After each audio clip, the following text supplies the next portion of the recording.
Episode 307 रक्तदानव दूत ने कहा, पीछे हटो। वैसे भी बक्सियन काउंटी शहर हमेशा चेन राज्य के शाही परिवार की निगरानी में रहता है। मुझे विश्वास नहीं होता कि वे लोग अपने पूरे जीवन शहर में छिप सकते हैं। जब तक वे बाहर आते रहेंगे, हमारा मौका भी आता रहेगा। खुली बंदूक को हराने के लिए छिपे हुए तीर का उपयोग करें। वे मर चुके हैं। इतना कहने के बाद रक्तदानव दूत हवा में चला गया। हालांकि वह अपने दिल में अनिच्छुक था, लेकिन उसने जो भयानक घृणा छोड़ी वह निश्चित रूप से झूठी नहीं थी। वह निश्चित रूप से लिंगजियो को मारने आएगा, न केवल इसलिए कि वह चेन राज्य के दानव छाया संप्रदाय के 10 दानव दूतों में से एक है, बल्कि इसलिए भी कि अतीत में लिंगजियो द्वारा मारा गया दानव दूत उसका सबसे गौरवशाली पुत्र था। बेटे की हत्या कर दी गई, ये नफरत कभी आसानी से नहीं फीकी जा सकती। एक पल में 10 राक्षस दूत गायब हो गए, जैसे कि वे कभी बक्सियन काउंटी शहर के बाहर दिखाई ही नहीं दिए थे। इस तरह एक महीना बीत गया। बक्सियन काउंटी शहर में परिवर्तन अधिक स्पष्ट हैं। यहाँ तक कि पूरे शहर में भी कुछ बदलाव हुए हैं। पूरा शहर, मानो उसकी अपनी आत्मा हो, वास्तव में खुद की मरम्मत कर सकता है और मजबूत बन सकता है। रक्षा पहले की तुलना में बहुत मजबूत है, और जो साधारण हथियार मूलतः सैनिकों के पास थे, वे आध्यात्मिक हथियार बन गए हैं, और सबसे शक्तिशाली हथियार अमर आध्यात्मिक हथियार बन गए हैं। ये तो प्रकृति का चमत्कार है। बारिश धीरे धीरे बंद हो गई। हालांकि पूरे बक्सियन काउंटी शहर की आध्यात्मिक ऊर्जा पहले की तुलना में कम से कम 100 गुना अधिक समृद्ध है। हर किसी को ऐसा लगता है जैसे वे सपना देख रहे हैं। इस महीने में भले ही वे सो रहे हों, फिर भी वे अभ्यास कर रहे हैं। जो लोग सप्ताह के दिनों में बेहद आलसी होते हैं, उन्हें भी लाभ हुआ है। बड़ी संख्या में यिन यान क्षेत्र के योद्धाओं का जन्म हुआ, और कई प्रथम योद्धा पैदा हुए। उदाहरण के लिए, जी मिनकोंग ने इस महीने में न केवल पुनर्जन्म लेना शुरू किया, बल्कि अपनी साधना को प्रथम मोड़ यिन यान क्षेत्र, नरक के प्रथम स्तर तक भी बढ़ाया। ये कमजोर लगता है, लेकिन इस स्तर तक अभ्यास करने में 1 महीने का समय लगा।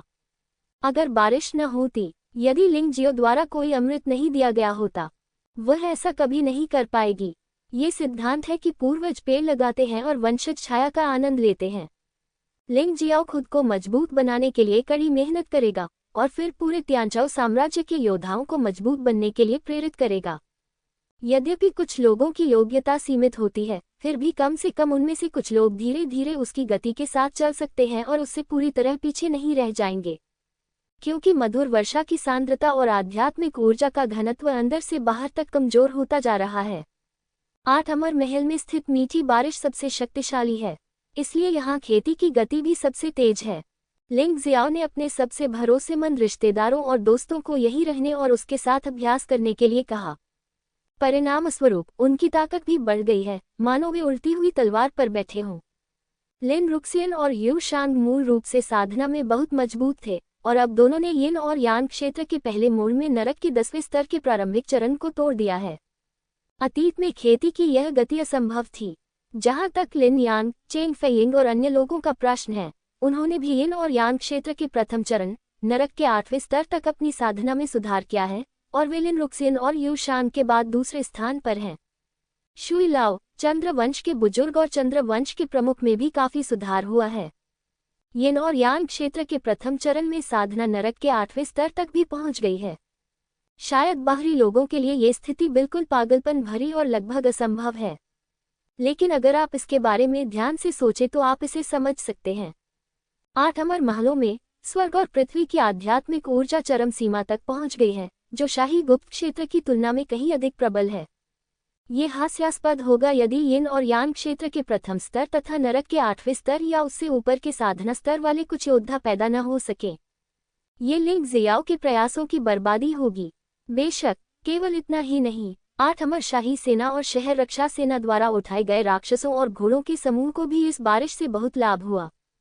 यद्यपि अब बारिश रुक गई है, परंतु आध्यात्मिक ऊर्जा की प्रचुरता अपरिवर्तित बनी हुई है।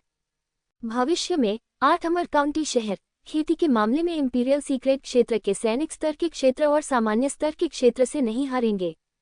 ये किंग लेवल क्षेत्र से थोड़ा अलग है। जहां तक उस दुर्गम स्थान की बात है, लिंगजियाओ वहां कभी नहीं गया है, इसलिए कोई सहज धारणा बनाना मुश्किल है। शुई लाओ, आप अभी भी बक्सियन काउंटी शहर के मेयर हैं। भविष्य में सभी मामले आपके द्वारा संभाले जाएंगे। यू लाओ, तुम्हें मदद करनी होगी। अगला मुख्य कार्य हमारे बक्सियन काउंटी शहर में योद्धाओं की साधना की सफलता के बाद उनकी स्थिति की गणना करना है। लिंग जियाओ ने भी धीरे धीरे अपनी आंखें खोली। दूसरों को लाभ मिल सकता है, इसलिए उसे भी स्वाभाविक रूप से लाभ मिलता है। उनकी साधना येन और यान क्षेत्र के प्रथम स्तर में नरक के 10वें स्तर के मध्य चरण से नरक के 10वें स्तर के अंतिम चरण तक उन्नत की गई है। ऐसा लगता है कि यह केवल 2 छोटे क्षेत्रों का सुधार है, लेकिन लिंग जियो के लिए ये लड़ाकू शक्ति में 100 गुना वृद्धि है। जो प्रतिद्वंद्वी पहले बहुत डरावना था, अब उसकी नज़र में वह उतना डरावना नहीं रहेगा। यद्यपि येन और यान क्षेत्र के 11वें स्तर के नर्क के पहले स्तर के बलवान व्यक्ति का सामना करना अभी भी बहुत कठिन होगा, लेकिन कम से कम वह किसी भी आत्म सुरक्षा शक्ति के बिना नहीं होगा और मदद के लिए केवल यू फेगुआ पर भरोसा कर सकता है। यू फेंगहुआ की बात करें तो वह भी बहुत खुश लग रही थी। मुझे आश्चर्य है कि क्या उसकी साधना भी सफल हुई है। लिंग जियो ने नहीं पूछा और यू फेगुआ ने कुछ नहीं कहा। दोनों ने मौन सहमति बनाए रखी। साधना में सुधार होने के बाद लिंग जियो ने 10 निरपेक्ष संरचना को फिर से मजबूत किया।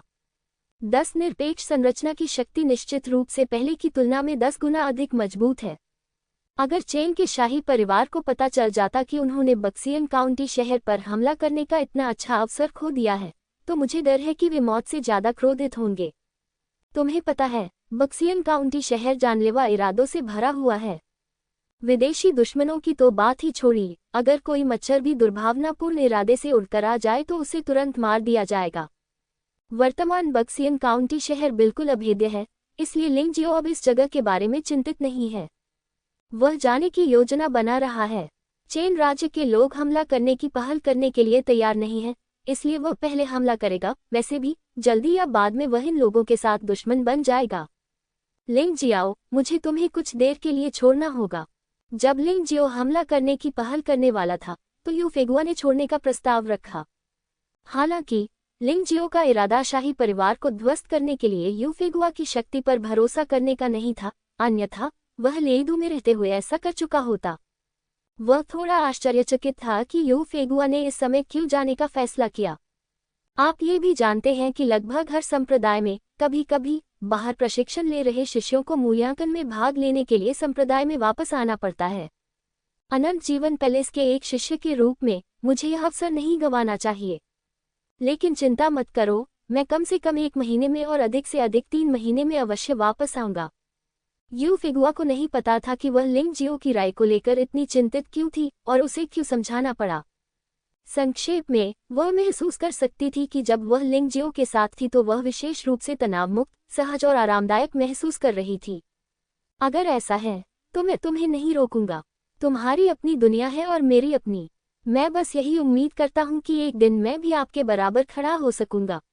आप सुरक्षित होंगे। हालांकि लिंग जियो नहीं चाहता था कि यू फेगुआ चले जाए, लेकिन वह चिंतित था कि यू फेगुआ खतरे में पड़ जाएगी। लेकिन अगर आप किसी व्यक्ति को फूलदान की तरह सावधानीपूर्वक संरक्षित करते हैं, तो क्या वह वास्तव में फल फूल सकता है? इसके अलावा यू फेगुआ की ताकत उससे कहीं ज्यादा है। उसे किस बात की चिंता है? सच कहूं तो यू फेंगहुआ लिंग जियाओ से कहीं ज्यादा ताकतवर है। अगर उसे चिंता करनी भी है तो उसे अपने बारे में चिंता करनी चाहिए। तुम्हारे लिए भी यही बात लागू होती है। अब राजा चेन के शाही परिवार के सदस्य तुमसे बहुत नफरत करते हैं। एक बार जब तुम बाहर जाओगे तो वे निश्चित रूप से तुम्हारा पीछा करेंगे और तुम्हें रोक लेंगे। सावधान रहो। यू फेंगहुआ जाने के लिए अनिच्छुक था, लेकिन वह ये भी जानती थी कि अगर वह वापस नहीं गई तो वह और मजबूत नहीं बन पाएगी। अगर वह और मजबूत नहीं बन पाए तो वह लिंग जियाओ की बेहतर तरीके से रक्षा नहीं कर पाएगी। यू फेगुआ को 8 अमर काउंटी छोड़ते हुए देखने के बाद लिंग जियो भी जियो जिन के साथ निकल पड़ा। विशाल सुनहरा कौवा आकाश में ऊपर उठा और एक प्रेत की तरह शून्य में तेजी से आगे बढ़ने लगा। आम लोगों के लिए यह आकाश में घूमती आग की एक गेंद मात्र है, लेकिन केवल एक सच्चा शक्तिशाली योद्धा ही स्पष्ट रूप से देख सकता है कि यह एक भयानक सुनहरा कौवा है, जिसके पास भयानक सूर्य अग्नि है जो सब कुछ नष्ट कर देती है। बॉस, हम कहाँ जा रहे हैं? जियो जिन ने पूछा। बेशक हम लेइदू जा रहे हैं। क्या 8 प्रमुख परिवार सोचते हैं कि मैं, लिंग जियो, वास्तव में काय हूँ? वे मेरे 8 अमर काउंटी शहर पर हमला करने आए थे, लेकिन जब वे इसे नहीं ले पाए तो उन्होंने लड़ाई बंद कर दी। क्या आपको सच में लगता है कि यह इसका अंत है? मजेदार। लिंग जियाओ ने उपहास किया। वह इस बार सिर्फ परेशानी खड़ी करने के लिए वापस आया था।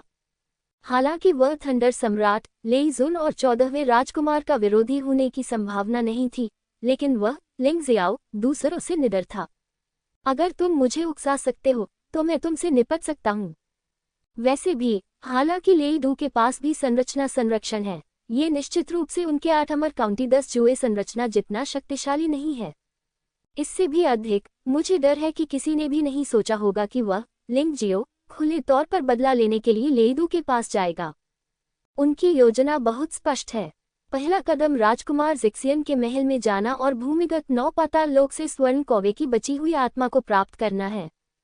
इस तरह जियाओ जिन की ताकत में सुधार जारी रह सकता है।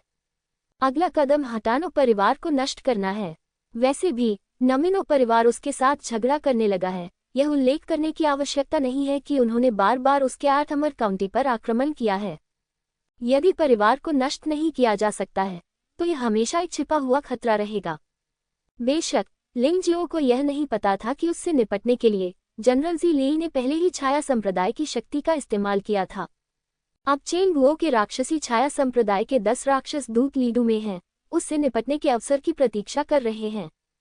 हो सकता है कि आगे चलकर उसकी योजना में सचमुच समायोजन की आवश्यकता हो। लीडू के रास्ते में लिंग जियाओ उस संभावित लड़ाई के बारे में सोच रहा था जिसका सामना उसे आगे करना था। उसका वर्तमान साधना स्तर यिन यान क्षेत्र में नरक के 10वें स्तर के अंतिम चरण पर है। नरक के 10 स्तरों के शिखर पर योद्धाओं का सामना करते हुए वे मूलतः उन्हें कुचल सकते हैं। यहाँ तक कि यिन यान क्षेत्र में नरक के 11वें स्तर के प्रारंभिक चरण तक पहुंच चुके योद्धा का सामना करते हुए भी वह उसे हरा सकता है। परेशानी 11वीं मंजिल के मध्य से शुरू होती है। वह शायद अभी भी मैच नहीं है। जियो जिन उसके समान है, लेकिन उसे चिंता करने की कोई बात नहीं थी। जब से लिंग यान अपने बाहरी अवतार में विलीन हुआ और गोल्डन क्रो में बदल गया, न केवल उसकी ताकत बहुत बढ़ गई है, बल्कि उसकी गति भी आश्चर्यजनक रूप से बढ़ गई है। यहाँ तक कि वह भी अब शायद जियाओ जिन जितना तेज नहीं है। अगर वे भागना चाहते हैं तो मेरा मानना है कि चेंग वुओ में कोई भी उन्हें रोक नहीं सकता। इसके अलावा इस महीने में लिंग जियो ने छाया तलवार दानव तकनीक में महान पूर्णता की स्थिति में महारत हासिल कर ली है। शक्ति बहुत बढ़ जाती है। भले ही आप वास्तव में एक योद्धा का सामना करते हैं जो यिन और यान क्षेत्र में नरक के 11वें स्तर के मध्य चरण में पहुंच गया है, आप वापस लड़ने में असमर्थ नहीं होंगे। इसके अलावा यूलिंग थंडर लाइट शील्ड भी है, जिसे महान पूर्णता के लिए भी खेती की गई है। अगर यह अमर ग्रेड के पहले स्तर से नीचे एक मार्शल कौशल है तो मुझे डर है कि उसे चोट पहुंचाना थोड़ा मुश्किल होगा। स्वर्गीय थंडर दिव्य रक्षक भी है। मुझे डर है कि किसी ने भी नहीं सोचा होगा कि अपने वर्तमान साधना स्तर के तहत वह इस अमर द्वितीय स्तरीय मार्शल आर्ट को महान पूर्णता अवस्था तक विकसित कर सकता है। आपके पास 8 स्वर्गीय थंडर गार्ड हो सकते हैं, जिनमें से प्रत्येक में उसकी 80% लड़ाकू शक्ति होती है। ये बिल्कुल भयानक है। उनकी 80% युद्ध प्रभावशीलता यिन यान क्षेत्र और नरक के 10 स्तरों के शिखर पर एक योद्धा के बराबर है। ये जादुई हथियार बोनस के बिना है। इसके अलावा थंडर गॉड गार्ड का रिलीज अंतराल भी 1 दिन से 1 घंटे में बदल गया है। इससे थंडर गॉड गार्ड की उपयोगिता बहुत बढ़ जाती है। अन्यथा उसके पास अभी भी तानाशाह मार्शल स्पिरिट, बटरफ्लाई गन और युआन जुन हैं। ये उनके तुरुप के पत्ते हैं, इसलिए वह एक लापरवाह व्यक्ति नहीं है। अपनी जान बचाने के लिए विशेष कौशल के बिना वह मूर्खतापूर्ण तरीके से मरने के लिए बाहर नहीं भागेगा। जब वह थंडर सिटी से अभी भी 1000 मीटर दूर था तो लिंग जियो ने जियोजिन को उतरने का आदेश दिया। जियोजिन एक हथेली के आकार के सुनहरे पक्षी में बदल गया और उसके कंधे पर खड़ा हो गया, और उसने अपने पूरे शरीर को बदलने के लिए यिन यांग दानव राजा की परिवर्तन शक्ति का उपयोग किया। ऐसी परिस्थिति में कोई परिचित भी उसे पहचान नहीं पाएगा। लीडू में प्रवेश करते समय सख्त जांच की आवश्यकता होती है, लेकिन शहर की रखवाली कर रहे सैनिकों के कारण वे क्या पता लगा सकते हैं। लिंग जियो ने सफलतापूर्वक निरीक्षण पास कर लिया और थंडर सिटी में प्रवेश कर गया। बॉस, राजकुमार जिक्सियन के महल में जाने से पहले क्यों न हम कुछ जानकारी प्राप्त कर लें। यदि राजकुमार जिक्सियन का महल एक जाल है तो हम मुसीबत में पड़ जाएंगे, जियाओ जिन ने याद दिलाया। ये सच है, लेकिन राजकुमार जिक्सियन के महल की स्थिति कौन जानता है? लिंग जियाओ ने पूछा। बॉस, आप बहुत कम समय से लेईडू में हैं, इसलिए आपको नहीं पता। वास्तव में लेइदू न केवल चेन राज्य की राजधानी है, बल्कि एक अंतर्राष्ट्रीय व्यापारिक बाजार भी है। अन्य देशों के व्यापारी और योद्धा यहाँ रहेंगे और व्यापार भी करेंगे। थंडर सिटी में एक हुओशान बिल्डिंग है जिसके बारे में कहा जाता है कि इसे ज्वालामुखी देश के लोगों ने खोला था। इस ज्वालामुखी भवन से न केवल कीमती और दुर्लभ वस्तुओं की खरीद फरोख्त की जा सकती है, बल्कि कोई भी समाचार खरीदा जा सकता है। इसमें जुवानवो महाद्वीप के पश्चिमी क्षेत्र के देशों की स्थिति भी शामिल है।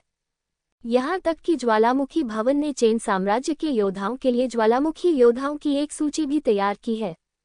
वे सूची में शामिल लोगों से बहुत परिचित हैं। एक ज्वालामुखी चरम बुराई सूची भी है, जिसे ताकत के हिसाब से नहीं, बल्कि बुराई की डिग्री के हिसाब से रैंक किया गया है। क्यों न हम जाकर देखें और कुछ जानकारी प्राप्त करें। जियो जिन लंबे समय से लेइदू में रहता है और वह इन चीजों के बारे में लिंग जियो से अधिक जानता है। ये ज्वालामुखी भवन स्पष्ट रूप से ज्वालामुखी देश के लोगों द्वारा खोला गया है, लेकिन ये चेन साम्राज्य में सुरक्षित और स्वस्थ हो सकता है। ऐसा लगता है कि इसकी एक महान पृष्ठभूमि है। मुझे डर है कि ज्वालामुखी भवन भी चेन साम्राज्य के शाही परिवार से संबंधित है। इस मामले में इस पर गौर करना और भी जरूरी है। अगर यह वास्तव में शाही परिवार से संबंधित है, तो लिंगजियो को इस जगह को ध्वस्त करने में कोई आपत्ति नहीं है। वह यहाँ परेशानी खड़ी करने आया है, इसलिए स्वाभाविक रूप से उसे इस बारे में बड़ी बात करनी होगी, अन्यथा वह जोखिम उठाने के लिए इतनी दूर आने को कैसे उचित ठहरा सकता है। एक गंतव्य के साथ लिंगजियो जियो जिनके मार्गदर्शन में सीधे ज्वालामुखी भवन में चला गया। यद्यपि यह गड़गड़ाहट बहुत बड़ी है और वहाँ कई प्रतिष्ठित इमारतें हैं, लेकिन ज्वालामुखी भवन निश्चित रूप से सबसे विशेष है। दूर से आप एक विशाल इमारत को देख सकते हैं जिसके किनारे और कोने सीधे आसमान की ओर उठ रहे हैं। इसके अलावा ज्वालामुखी भवन पर पूरे साल अजीबोगरीब लपटें जलती रहती हैं। ज्वालामुखी भवन में प्रवेश करने वाले लोग ज्वालामुखी भवन द्वारा दिए गए अग्नि निवारक ताबीज के बिना सुरक्षित नहीं रह सकते, और इस अग्नि निवारक ताबीज की कीमत 1 लाख निम्न श्रेणी के आत्मिक पत्थरों की है। ये लोग पैसा कमाने में बहुत अच्छे हैं। जब वह ज्वालामुखी भवन के सामने पहुंचा, तो लिंगजियो ने पाया कि दरवाजे पर सभी पहरेदार पहले मोड़ वाले यिन यान क्षेत्र 9 परत नरक के शिखर पर थे। इतनी ताकत! लिंगजियो पहले तो थोड़ा आश्चर्यचकित हुआ। मैंने पहले ध्यान से नहीं देखा था। लिंगजियो वास्तव में नहीं जानता था कि थंडर सिटी में इतनी शक्तिशाली जगह थी। सभी द्वारपालों के पास 9 नरकों का स्तर था, इसलिए मुझे डर है कि यहाँ का स्वामी अधिक शक्तिशाली होगा। लेकिन अब उसे किस बात का डर है? रुको, क्या तुम्हें नियम समझ में नहीं आ रहे? लिंगजियो जियो जिन को लेकर सीधे ज्वालामुखी टॉवर की ओर चला गया और फिर ज्वालामुखी टॉवर के गार्डों ने उसे रोक दिया। उस व्यक्ति ने 2 अग्नि निवारक ताबीज निकाले और कहा, एक व्यक्ति और एक पशु, प्रत्येक का मूल्य 1 लाख निम्न श्रेणी के आध्यात्मिक पत्थरों के बराबर है। धन्यवाद, लेकिन मुझे इसकी आवश्यकता नहीं है। लिंगजियो ने अपना हाथ हिलाया और अंदर चलना जारी रखा। ज्वालामुखी टॉवर में मौजूद लोगों ने और कुछ नहीं कहा, लेकिन उनकी आंखों में तिरस्कार और घृणा झलक रही थी। यदि आप आग से बचने वाला ताबीज नहीं खरीदेंगे तो आप मर जाएंगे, वह सोचने लगा। वहां से गुजर रहे लोग भी इस बारे में चर्चा करने लगे। मुझे डर है कि तुम शहर से बाहर से आए एक बेवकूफ हो। तुम्हें आग से बचने का एक ताबीज दिया गया था और तुमने उसे ले लिया। क्या तुम्हें नहीं पता कि ज्वालामुखी टॉवर कितना डरावना है? इस तरह का बेवकूफ जल्दी मर जाएगा और जल्दी ही पुनर्जन्म लेगा। हालांकि जब हर कोई बात कर रहा था, लिंगजियो और जियोजिन ने आसानी से और सुरक्षित रूप से हुओशान बिल्डिंग में प्रवेश किया। एक क्षण के लिए चर्चा अचानक रुक गई। इसके बजाय वहां स्तब्धता के भाव थे। जब वे स्तब्ध थे, लिंगजियो पहले ही ज्वालामुखी टॉवर पर पहुंच चुका था। सीधे उस व्यक्ति के पास जाएं जो जानकारी बेचने के लिए जिम्मेदार है। गुलाम ज़ियाहुआन, क्या मैं पूछ सकता हूं कि आप किस तरह की खबर खरीदना चाहते हैं?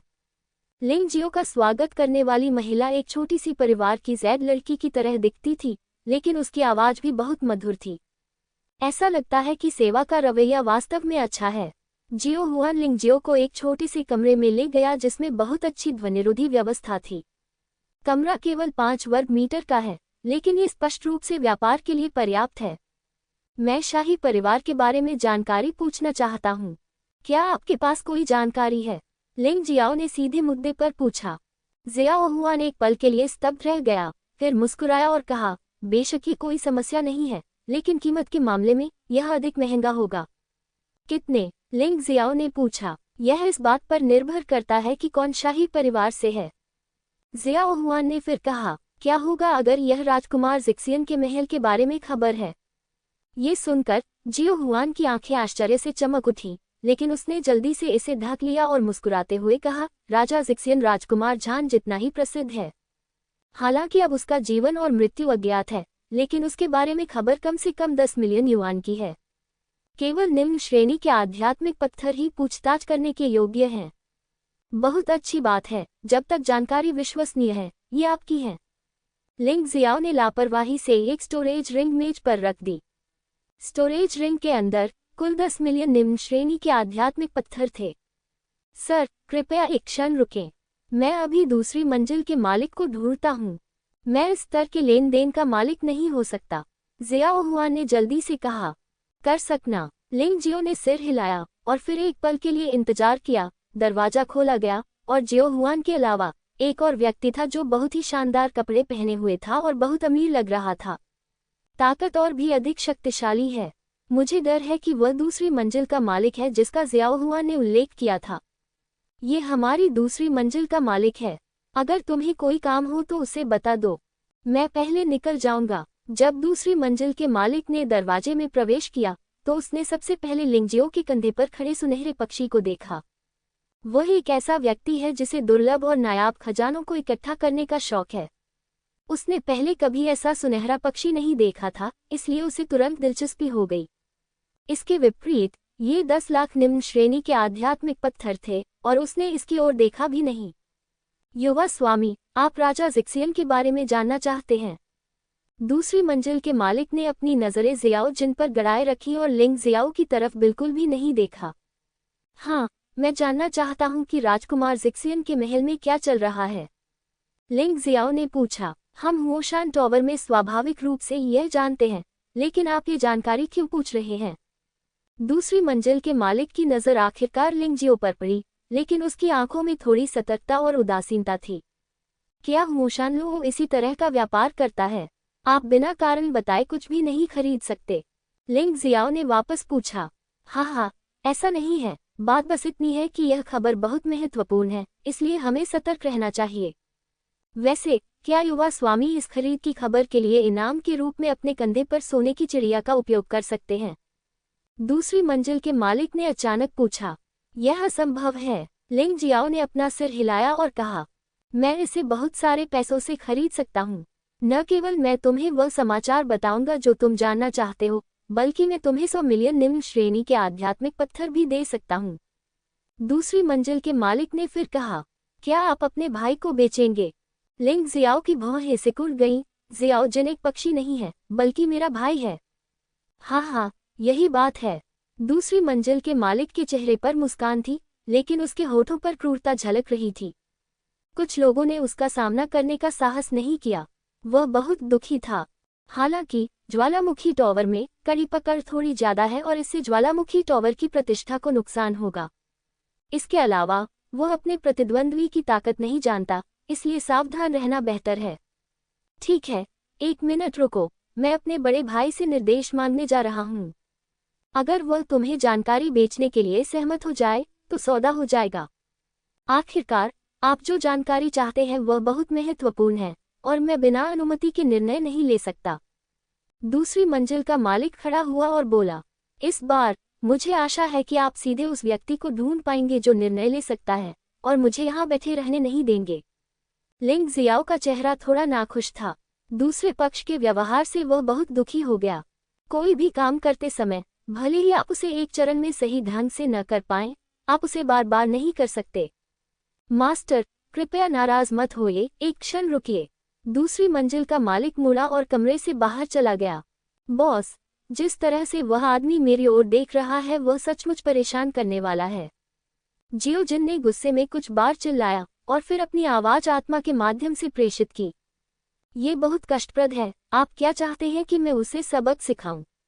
लिंग जियाओ ने मुस्कुराते हुए पूछा। उसे सबक सिखाने की कोई जरूरत नहीं है, मुझे बस चिंता है कि ये लोग कुछ बुरा करेंगे। जियो जिन ने याद दिलाया। यह एकदम सही है, लिंग जियो ने हल्के से कहा। मुझे उम्मीद है कि वे कुछ बुरा करेंगे ताकि मेरे पास परेशानी पैदा करने का एक कारण हो, अन्यथा ऐसा करना वास्तव में कठिन है। उसी समय दूसरी मंजिल का मालिक ज्वालामुखी भवन की सबसे ऊपरी मंजिल पर बादल की सीढ़ी ले गया था। सबसे ऊपरी मंजिल पूरी तरह से क्रिस्टल से बनी है। ये संरचनाओं की परतों द्वारा संरक्षित है।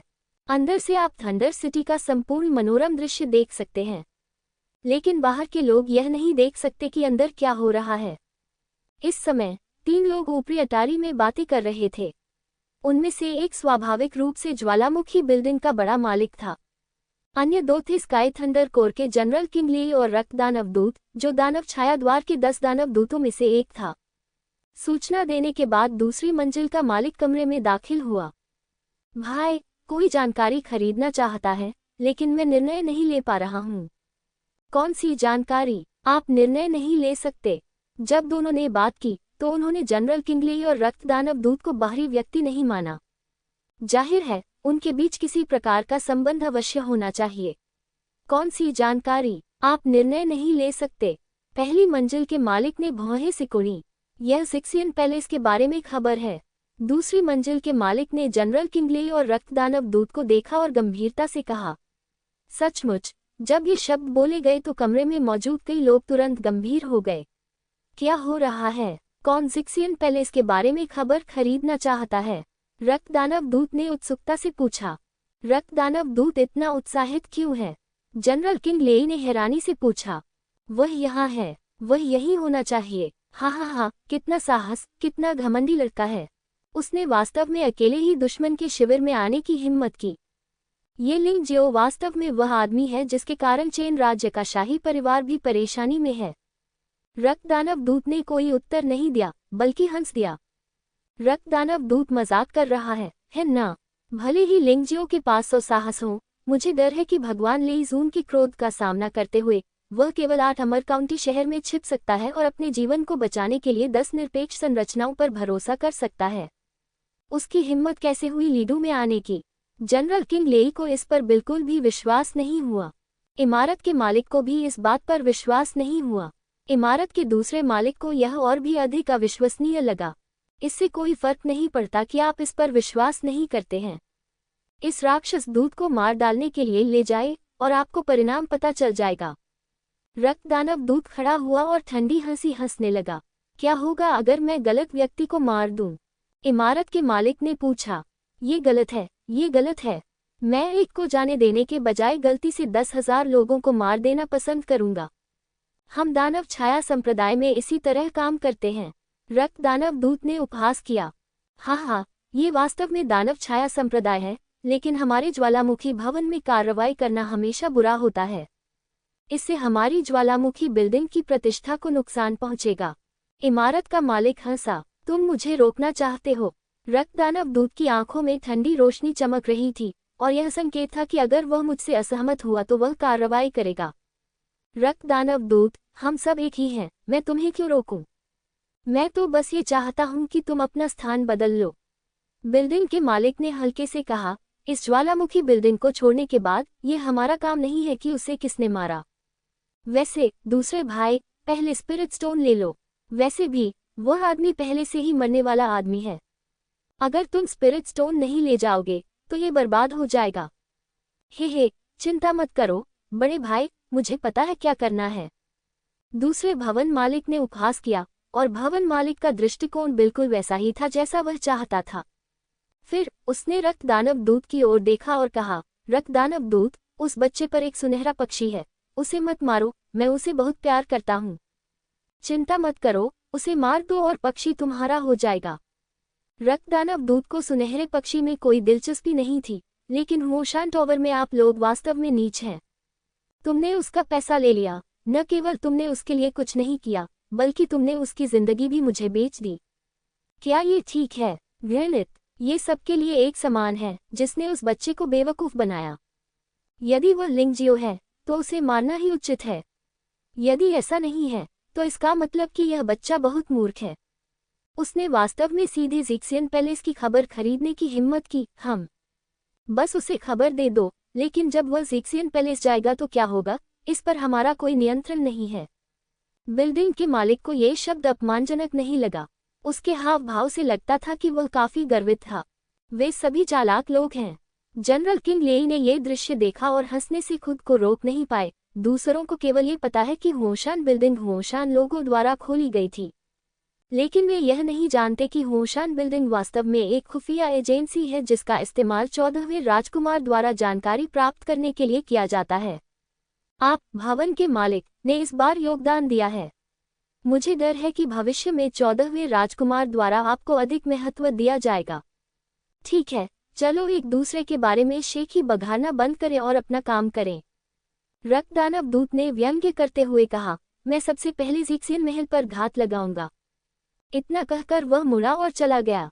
ये जनरल भी लेई जून को रिपोर्ट करेगा। अगर वह बच्चा वास्तव में लिंग जियाओ है तो हमें उसे गिरफ्तार करने की पूरी कोशिश करनी चाहिए। जनरल किंग लेई भी मुड़कर चले गए। थोड़ी देर बाद दूसरी मंजिल का मालिक उस छोटे से कमरे में लौटा जहां लिंग जियो था और मुस्कुराते हुए बोला, हम उस समाचार को बेचने की योजना बना रहे हैं जिसे आप खरीदना चाहते हैं। ज़िक्सियन पैलेस अब एक परित्यक्त घर बन गया है। महल के लोगों को सीमा पर निर्वासित कर दिया गया क्योंकि वे ज़िक्सियन राजा की रक्षा करने में विफल रहे। घर को सील कर दिया गया है और किसी भी बाहरी व्यक्ति को अंदर आने की अनुमति नहीं है। बिना अनुमति के अंदर आने वालों को मौत की सजा दी जाएगी। धन्यवाद। लिंग जियाओ इस खबर से संतुष्ट था, लेकिन वह उलझन में था। तुशान मिना ने ज़िक्सियन राजा के शरीर को कहाँ ले जाया, लेकिन वह उठकर चला गया। धीरे चलो युवा स्वामी। दूसरी मंजिल के मालिक ने व्यक्तिगत रूप से लिंग जियो को होशान टॉवर से बाहर भेज दिया, लेकिन उसकी नज़र हमेशा जियो जिन पर ही थी। हे छोटे बच्चे, एक पल रुको, जल्द ही तुम मेरी हो जाओगी। जहां तक उस बच्चे की बात है, इससे कोई फर्क नहीं पड़ता कि वह लिंग जियो है या नहीं, क्योंकि जल्द ही वह मर जाएगा। लिंग जियो को जाते देख दूसरी मंजिल के मालिक ने मन ही मन उपहास किया। लिंग जियो होशान टॉवर छोड़ने के बाद वह ज़िक्सियन पैलेस के पास एक रेस्तरां में आया। यहाँ का भूभाग ऊंचा है, जिससे महल का निरीक्षण करना उसके लिए सुविधाजनक है। क्यों बॉस, क्या आपको लगता है कि कुछ गड़बड़ है? जियो जिन ने पूछा। हंफ, मुझे लगा था कि ज्वालामुखी टॉवर में कुछ गड़बड़ है, और इस घटना ने मेरी राय को और पुष्ट कर दिया है। उसने व्यंग्यात्मक लहजे में कहा, ज़िक्सियन पैलेस में एक घात लगा हुआ है, और ये आभा स्पष्ट रूप से लंबे समय से अस्तित्व में नहीं थी, मूल रूप से हमारे पहुंचने से पहले ही आ गई थी। इससे एक बात तो स्पष्ट हो जाती है कि ज्वालामुखी टॉवर ने हमें धोखा दिया और हमारा पैसा हड़पने का दुस्साहस किया। क्या करें बॉस, हम नहीं जा रहे हैं? जियो जिन ने पूछा। नहीं जा रहे? जब हम यहाँ हैं तो कैसे नहीं जा सकते? हालांकि उनके पास घात लगाने की योजना है, लेकिन यह निश्चित रूप से सही नहीं है क्योंकि इसे जल्दबाजी में तैयार किया गया था। इसके बजाय हमें गोर्डियन गांठ को काटना होगा। जहां तक ज्वालामुखी टॉवर का सवाल है, रुको और देखो। यहाँ के मामले से निपटने के बाद मैं उन्हें मरने दूंगा। लिंग जियो ने व्यंग्य किया, रेस्तरां से नीचे चला गया और सीधे ज़िक्सियन पैलेस में चला गया। वह नहीं जानता था कि उस पर गुप्त रूप से किसने हमला किया था, लेकिन यह निश्चित रूप से कोई दुश्मन था। वैसे भी लेईदू में बड़ा हंगामा करने का निर्णय लिया गया है। आइए सबसे पहले इन लोगों पर कार्रवाई करें। यदि आप मछली पकड़ने के लिए स्वयं को चारे के रूप में उपयोग करेंगे तो आप निराश नहीं होंगे। राजकुमार ज़िक्सियन के महल में प्रवेश करने के बाद लिंग जियो ने घात लगाने वालों के खिलाफ कार्रवाई नहीं की, बल्कि भूमिगत गुप्त कमरे के प्रवेश द्वार की ओर बढ़ गया। राजकुमार ज़िक्सियन के महल में आने का मुख्य उद्देश्य 9 पाताल लोक के स्वर्ण कौवे की बची हुई आत्मा थी। उस चीज के साथ लेईदू की उनकी यात्रा निश्चित रूप से सुरक्षित हो जाएगी। आखिरकार जियो जिन मजबूत बन सकता है। गुप्त कमरे का प्रवेश द्वार ढूंढना आसान है, लेकिन गुप्त कमरे के दरवाजे पर लगे जादुई घेरे को तोड़ना आसान नहीं है। लिंग जियाओ ने यह मामला अपने स्वामी युआन जुन को सौंप दिया, क्योंकि उसे दुश्मन के आने का आभास हो गया था। हर कोने से दर्जनों काली परछाइयां निकलकर आईं और उनका बाहर निकलने का रास्ता पूरी तरह से अवरुद्ध कर दिया। हवा में खून की तेज गंध भरी हुई थी। लिंग जियाओ इस खूनी गंध से बहुत परिचित था। मोइंग संप्रदाय, क्या आप लीडू के राक्षसी छाया संप्रदाय से हैं? लिंग जियाओ के मन में राक्षसी छाया संप्रदाय जैसे संगठनों के प्रति बिल्कुल भी अच्छी भावना नहीं थी। भले ही उसके मन में कोई नफरत न भी हो, फिर भी वह उन्हें मिटा देगा। और तो और, अब दूसरा पक्ष वास्तव में उसे मारना चाहता है। लड़के, तुम्हारी दृष्टि अच्छी है। मैं रक्त दानव उपयोग करता हूँ, थंडर सिटी राक्षसी छाया संप्रदाय के 10 दानव उपयोगकर्ताओं में तीसरे स्थान पर हूँ। अगर आज तुम मुझसे मिलोगे तो मर जाओगे।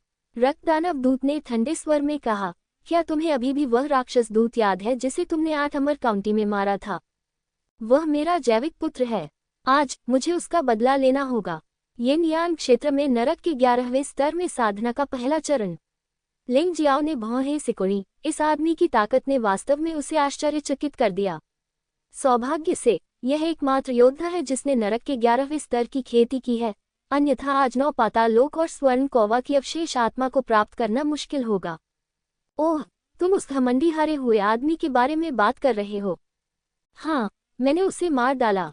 ऐसा लगता है जैसे एक पिता का बच्चे होता है। तुम और तुम्हारा बच्चे दोनों ही बेकार हैं, लिंग जियाओ ने घृणा से कहा। रक्त दानव दूत, ये बच्चा बस मौत की तलाश में है। उसे कुछ रंग दे दो और वह समझ जाएगा कि वह कितना शक्तिशाली है। उसके बगल में खड़े व्यक्ति ने कहा। आप कौन हैं? लिंग जियाओ ने पूछा। मैं एक विष दानव हूँ, सभी दानवों में 10वें स्थान पर हूँ। आदमी ने कहा। हाँ, तुम सबसे निचले पायदान के हारे हुए व्यक्ति हो, कृपया बीच में मत बोलो। लिंग जियो को इस विष दानव की बिल्कुल भी परवाह नहीं थी, क्योंकि इस आदमी की ताकत येन यान क्षेत्र में नरक के 10वें स्तर की एक मामूली चोटी थी। पहले तो वह चिंतित होता, लेकिन अब तो यह आदमी उसके सामने ही कुचलकर मारा जा सकता था। लिंग जियो ने अचानक जहर दानव दूत को देखा, जो वास्तव में जहरीली ऊर्जा छोड़ रहा था। बात बस इतनी है कि जब यह जहरीली ऊर्जा उसके शरीर की सतह के करीब आएगी, तो यह अजीब लिपटों की एक परत द्वारा दूर भगा दी जाएगी और इसका कोई निशान भी नहीं बचेगा। जहां तक जियाओ जिन की बात है, तो चिंता करने की कोई जरूरत नहीं है। उसके पास भक्षक दानव भ्रूण का शरीर है और 9 पाताल लोक से गोल्डन क्रो की बची हुई आत्मा है। ये कहा जा सकता है कि उनका शरीर मूलतः सभी विषयों के प्रति अभेद्य है। लड़का वास्तव में मेरी जहरीली गैस से खुद का बचाव कर सकता है। वह वास्तव में काफी सक्षम है। लेकिन क्या आपको लगता है कि आपको इस तरह से मरना नहीं है? मैंने अभी तक जहर के स्रोत का इस्तेमाल नहीं किया है। चूंकि आप जीवित हैं, इसलिए आपके पास अभी भी कुछ प्रश्नों के उत्तर देने बाकी हैं। क्या आप लिंग जियाओ हैं? विष दानव उपयोगकर्ता ने ठंडे स्वर में पूछा।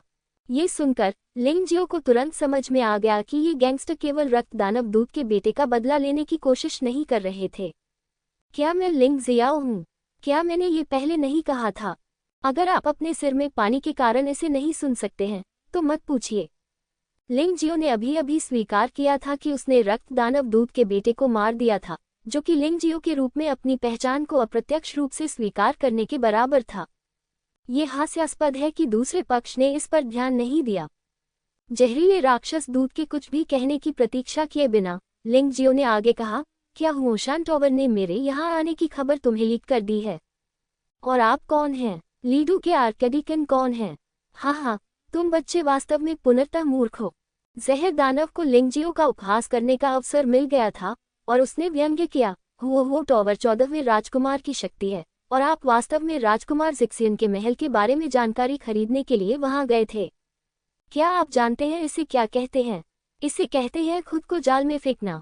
अब बेहतर यही होगा कि आप आत्मसमर्पण कर दें और हमारे साथ 14वें राजकुमार के पास चले जाएं। आपके पास अभी भी बचने का मौका हो सकता है, अन्यथा उसे बिना दया के मार दिया जाएगा। आप इसे आजमा सकते हैं। लिंग जियाओ ने हल्के से कहा। साहसिक बनो। विष दानव दूत को लिंग जियो द्वारा लगातार नीची नजर से देखा जाता था, जिससे उसे 10 दानव दूतों में से एक को बहुत बुरा लगता था। आखिरकार वह मूल रूप से अंतिम स्थान पर था और उसमें थोड़ी हीनता थी, लेकिन अब लिंग जियो ने उसकी दुखती रग पर हाथ रख लिया और उसे डांटता रहा। उन्होंने ये भी कहा कि उनके पास दिमाग नहीं है। वह इसे कैसे सहन कर सकता था? वह जोर से चिल्लाया, रक्त दानव दूत, मैं इस आदमी को जिंदा पकड़ने आया हूँ। इतना कहने के बाद उसने एक अजीब सी छड़ी निकाली। छड़ी के ऊपर 9 विषैले सांपों के सिर थे। यह अजीब और डरावना लग रहा है।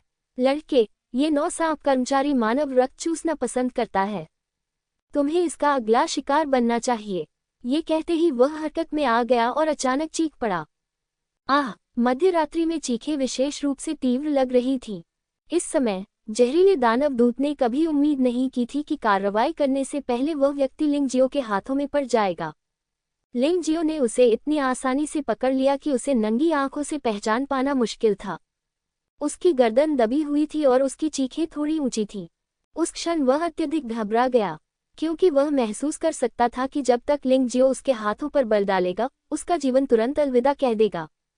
लिंगजियो की चोट से अचानक गर्म मैग्मा निकला, जो लगातार जहर दानव के शरीर को जला रहा था। नहीं, आह! विष दानव का प्रयोग करने वाला व्यक्ति धरती हिला देने वाली चीख निकालने लगा। उसे ये भी महसूस हो रहा था कि मैग्मा की वजह से उसके अंदरूनी अंग पिघल रहे हैं। उसे भयानक दर्द का एहसास बहुत साफ साफ हो रहा था। मेरे आंतरिक अंग! ऐसा मत करो! उसने लिंगजियो की पकड़ से मुक्त होने और भागने के लिए अपनी सारी आंतरिक शक्ति को लगा दिया। आखिरकार, वह एक योद्धा है जो यिन यांग दायरे में नरक के 10वें स्तर पर पहुंच गया है। भले ही उसके अधिकांश आंतरिक अंग नष्ट हो जाएं, लेकिन वह पूरी तरह से नहीं मरेगा। जब तक आप बच सकते हैं, तब तक बचने की संभावना बनी रहती है। और यह संभावना बहुत अधिक है। व्यर्थ संघर्ष करना बंद करो। लिंगजियो ने अपने हाथ में जहर दानव उपयोगकर्ता को उदासीनता से देखा और कहा, जिस क्षण से आपने मुझ पर अपनी नजरें टिकाई हैं, इसका मतलब है कि आपकी मृत्यु निश्चित है। ये कहते ही विष दानव के शरीर में और भी अधिक भयानक मैग्मा भर गया।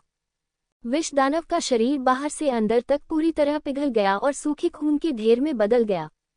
10 दानव दूत क्या बकवास कह रहे हैं कि तुम कूड़ा हो।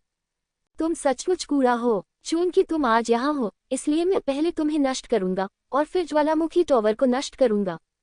उन्हें व्यावसायिक नैतिकता का पालन न करने के परिणामों के बारे में बताएं। लिंगजियो ने रक्त दानव दूत को उदासीनता से देखा। ये रक्त दानव उपयोगकर्ता निश्चित रूप से जहर दानव उपयोगकर्ता की तुलना में बहुत अधिक शक्तिशाली है, लेकिन लिंगजियो अभी भी निडर है। क्या हुआ? वह एक पल में मारा गया। रक्त दानव दूत पहले तो आश्वस्त था, लेकिन इस समय उसका दिल अचानक रुक गया। क्या तुम मजाक कर रहे हो? लिंगजियाओ द्वारा जहर दानव दूत को पकड़ने से लेकर जहर दानव दूत के मारे जाने तक की प्रक्रिया में बस एक पल लगा। अगर वह उसे बचाना भी चाहे, तो यह असंभव होगा।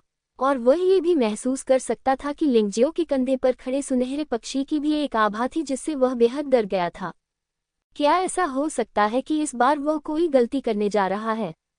आखिरकार, अगर उसे जहर दानव उपयोगकर्ता से निपटना भी पड़े, तो भी उसे हराने के लिए उसे 2 या 3 चालों की आवश्यकता होगी।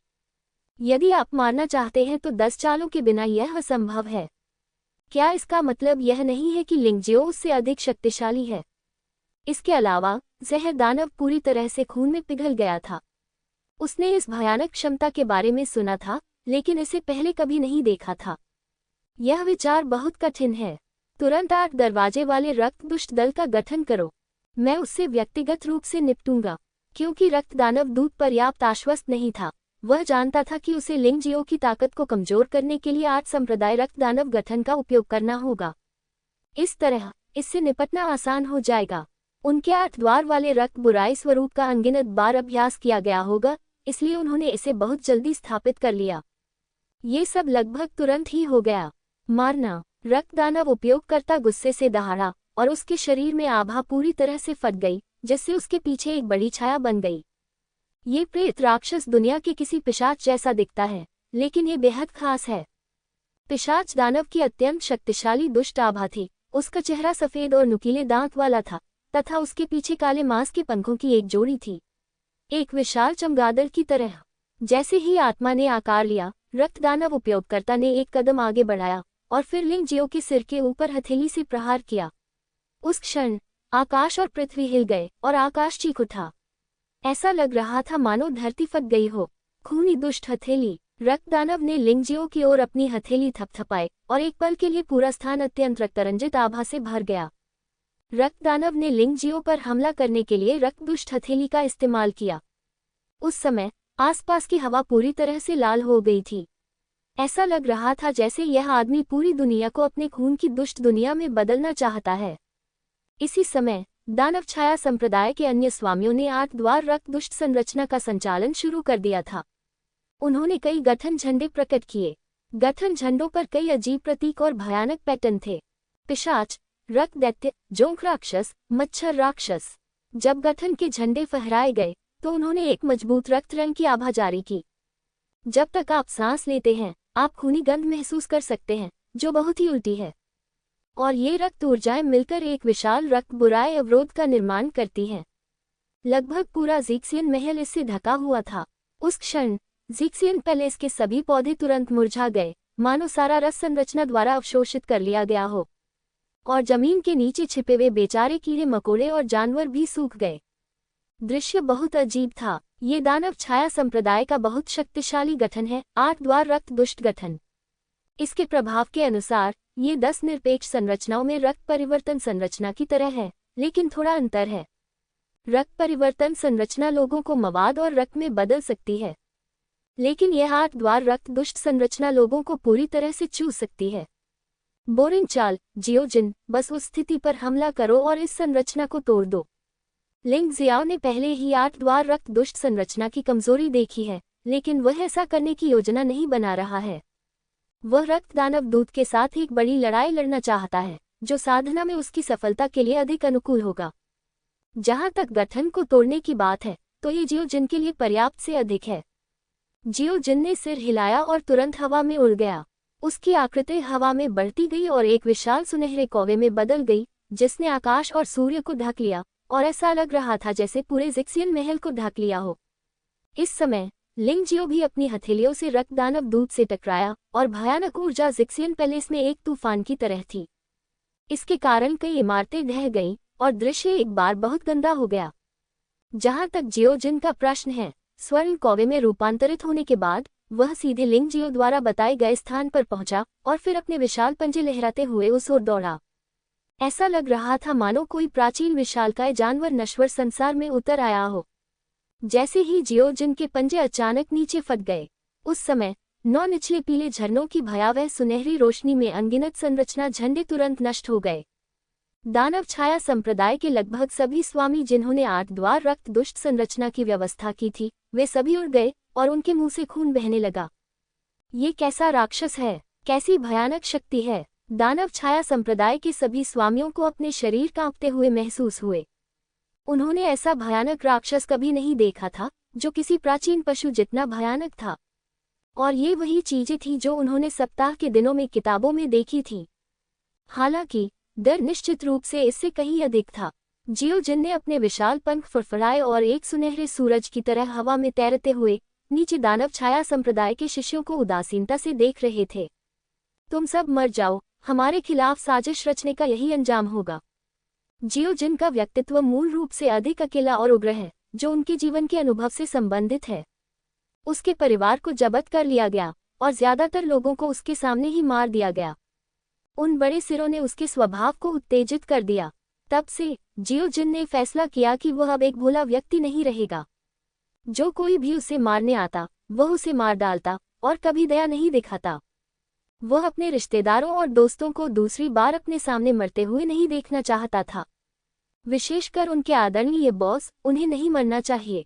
जैसे ही उसकी आवाज सुनाई दी, उसके पूरे शरीर से वास्तव में 9 पाताल लोकों की चमकदार सुनहरी रोशनी निकली।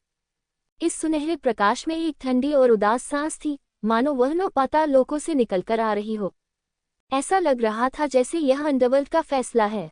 कुछ ही क्षण में इसने दर्जनों दानव छाया द्वार स्वामियों के शरीर को भेद दिया। कुछ देर तक चीख पुकार जारी रही। 9 पाताल लोकों की सुनहरी रोशनी से छेदे गए सभी योद्धा आग में जल उठे और उन्होंने अपने जीवन की सबसे भयानक चीखें निकाली। वे कांपने लगे और जमीन पर लौटने लगे और कुछ ही क्षण बाद भयंकर पीड़ा से मर गए। अंत में एक भी पूरी लाश नहीं बची। राक्षस, राक्षस! दानव छाया संप्रदाय के शेष शिष्यों ने जियोजिन से लड़ने की हिम्मत नहीं की। वे घबरा कर भागना चाहते थे और यहाँ तक कि उन्होंने रक्त दानव दूत की भी उपेक्षा कर दी। लेकिन जियोजिन उन्हें कैसे जाने दे सकता था। चूंकि यह किया गया है, इसलिए आपको अपने कार्यों की कीमत चुकानी होगी, और आप दानव छाया संप्रदाय के लोगों, उनमें से 10 को मारना गलत नहीं होगा, और हर किसी की पीठ पर बहुत सारे खून के कर्ज हैं। जियोजिन को अभी भी दानव छाया संप्रदाय के बारे में कुछ पता था, जो एक दुष्ट संगठन था जो पूरे जुवानवो महाद्वीप में व्याप्त था। उन्होंने जो काम किए, मुझे डर है कि अगर वे 10 बार भी मरे तो भी उनकी कीमत चुकाने के लिए पर्याप्त नहीं होगी। इसलिए जियोजिन ने बिल्कुल भी दया नहीं दिखाए और उसका शरीर चमक उठा और दानव छाया संप्रदाय के कुछ बचे हुए शिष्यों को उसके विशाल पंजों ने तुरंत चपटा कर दिया और फिर जला दिया। लगभग एक पल में छाया संप्रदाय द्वारा लगाए गए घात में एकमात्र शिष्य रक्त दानव दूत बचा था। बाकी सभी शिष्य मर चुके थे। और वे इतनी जल्दी मर गए। जियोजिन, पहले आप आराम कर लें, मुझे इस रक्त दानव दूत से निपटने दें। लिंग जियो ने रक्त दानव दूत के साथ 10 राउंड से अधिक समय तक लड़ाई लड़ी थी। इन दर्जन भर राउंडों में दोनों को जीत और हार का सामना करना पड़ा, दोनों को ही नुकसान उठाना पड़ा और लाभ भी मिला। लेकिन केवल लिंग जियो को पता था कि रक्त दानव दूत के हमले की मदद से उसकी साधना पहले यिन यांग क्षेत्र के 10वें स्तर की चरम साधना की ओर बढ़ रही थी। अब ऊर्जा की केवल एक परत ही बची है। रक्त दानव दूत, लेईदू में दानव छाया संप्रदाय का मुख्यालय कहाँ है? और आपका मुख्य प्रबंधक कौन है? बेहतर होगा कि तुम सच बता दो, नहीं तो मैं तुम्हें भी उनकी तरह बिना दफन किए मरवा दूंगा। लिंग जियो ने एक कदम पीछे हटकर रक्त दानव दूत को उदासीनता से देखा। वह इस लड़ाई को जल्द से जल्द खत्म करने के लिए तैयार था।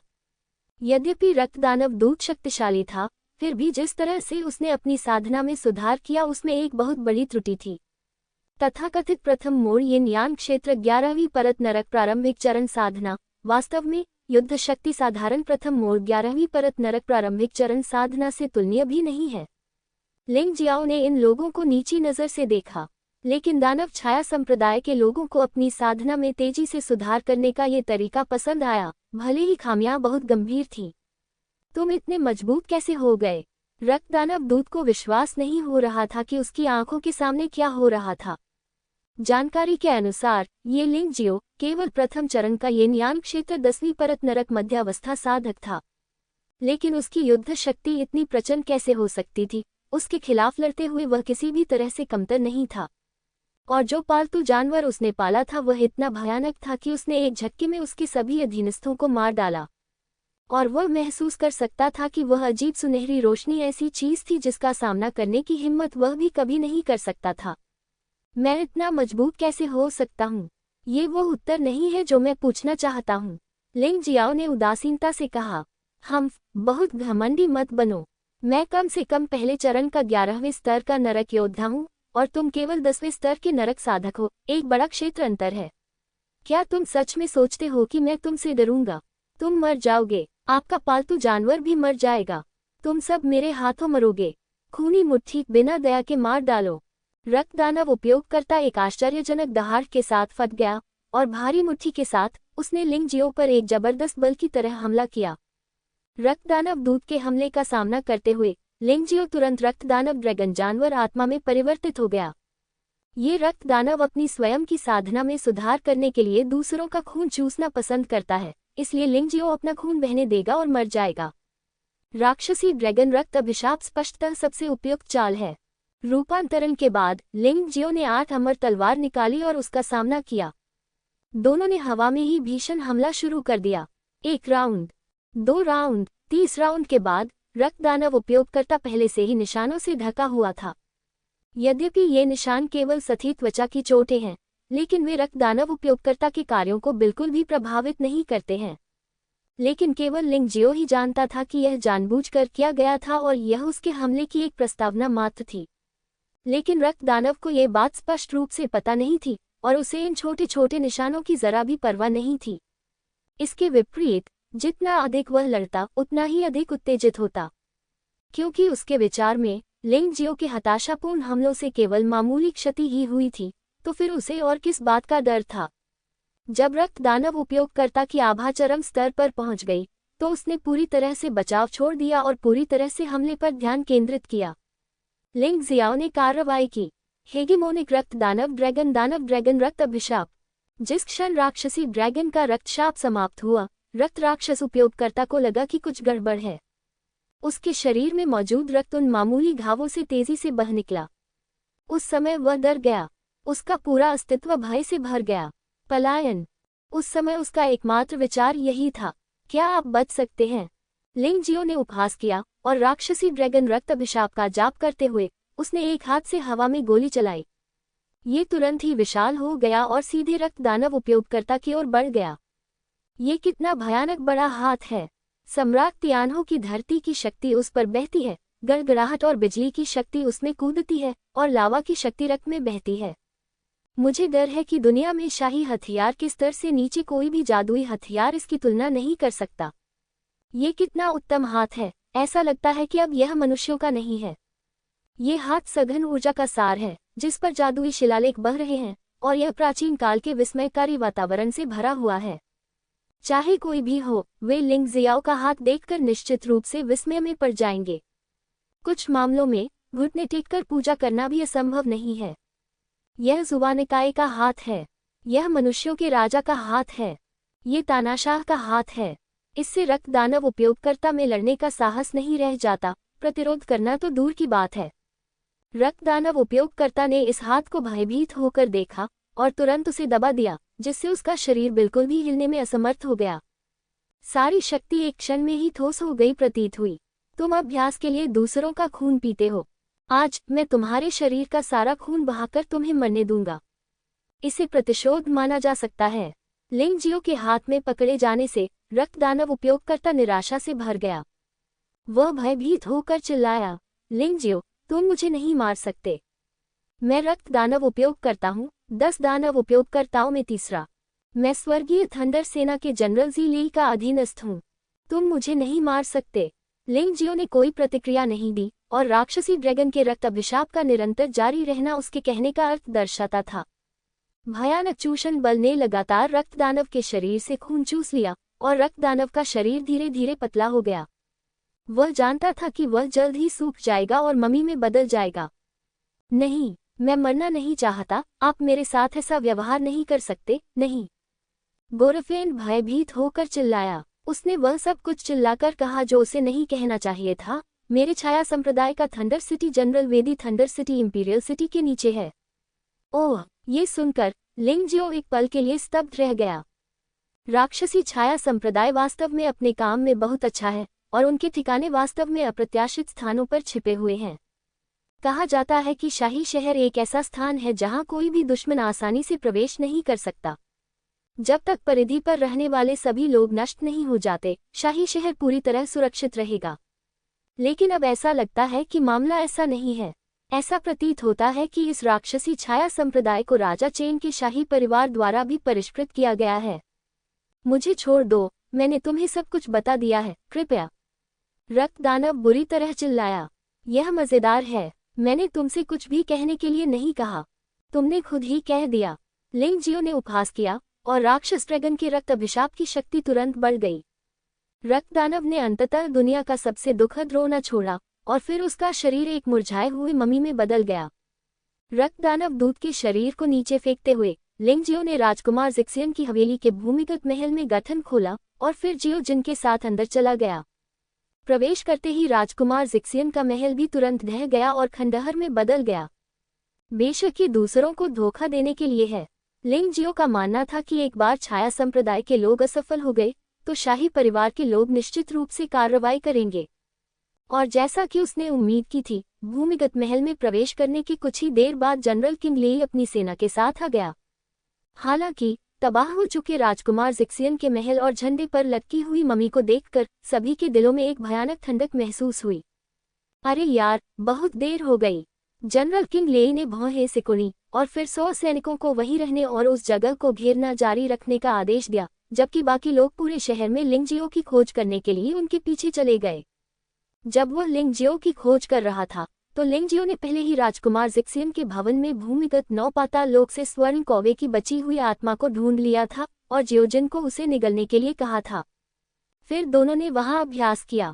जियोजिन द्वारा इस अवशिष्ट आत्मा को निगलने के बाद उसकी साधना का स्तर निश्चित रूप से बहुत बेहतर हो जाएगा। दूसरी ओर लिंगजियो ने रक्त दानव दूत के रक्त को अवशोषित कर लिया, जो यिन और यांग ऊर्जा से समृद्ध था, और उसके लिए अपने साधना स्तर में सुधार न करना असंभव था। 3 दिन बाद राजकुमार जिक्सियन के महल के बाहर से सेना पूरी तरह हटा दी गई थी। लोग उस आदमी को लगभग भूल चुके हैं जो 3 दिन पहले लेईदू में दिखाई दिया था।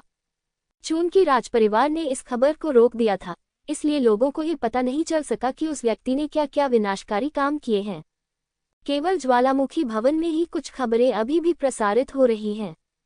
मुझे नहीं पता कि यह सच है या झूठ।